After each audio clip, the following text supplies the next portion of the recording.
मुझे तो लग रहा है कि ये फंस जाएंगे। Afghanistan Sri Lanka might actually qualify from that group. Group পর্বেই বাংলাদেশ বাদ হয়ে যাবে। আফগানিস্তান শ্রীলঙ্কার কাছে পাত্তাই পাবে না টাইগাররা। এবার বাংলাদেশকে অপমান করে এ কেমন মন্তব্য করলেন ভারতের ক্রিকেট বিষয়ক সাংবাদিক এবং ধারাভাষ্যকার আকাশ চোপড়া। বিস্তারিত জানতে সম্পূর্ণ ভিডিওটি দেখুন। দর্শক, এশিয়া কাপ 2025 ঘিরে গোটা ক্রিকেট বিশ্বে এখন তুমুল আলোচনা। বাংলাদেশ দল কি এবার নিজেদের প্রমাণ করতে পারবে, নাকি গ্রুপ পর্বেই বিদায় নিতে হবে টাইগারদের? এবার বাংলাদেশকে নিয়ে এক বিস্ফোরক ভবিষ্যৎবাণী করেছেন ভারতের জনপ্রিয় ক্রিকেট বিশ্লেষক আকাশ চোপড়া। তিনি সরাসরি বললেন, বাংলাদেশ আফগানিস্তান আর শ্রীলঙ্কার বিপক্ষে পাত্তাই পাবে না, গ্রুপ পর্ব থেকেই বাদ যাবে লিটনরা।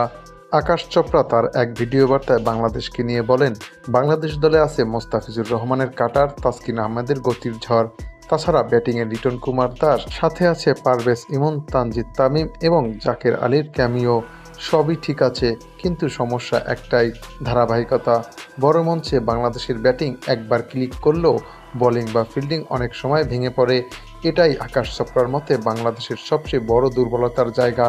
এছাড়া তিনি ওই ভিডিও বার্তায় বাংলাদেশকে নিয়ে বলেন, এশিয়া কাপ 2025 সালে বাংলাদেশ নাকি গ্রুপ অফ ডেতে রয়েছে, যেখানে শ্রীলঙ্কা এবং আফগানিস্তানের মতো দলের বিপক্ষে খেলতে হবে টাইগারদের, যেখানে শুধুমাত্র হংকং ছাড়া বাংলাদেশের পক্ষে জয় দেখছেন না আকাশ চোপড়া। তিনি বলেছেন, গ্রুপ স্টেজ থেকেই বাংলাদেশকে বিদায় নিতে হবে। দর্শক, বাংলাদেশকে নিয়ে মন্তব্য করা আকাশ চোপড়ার সাথে আপনিও কি একমত?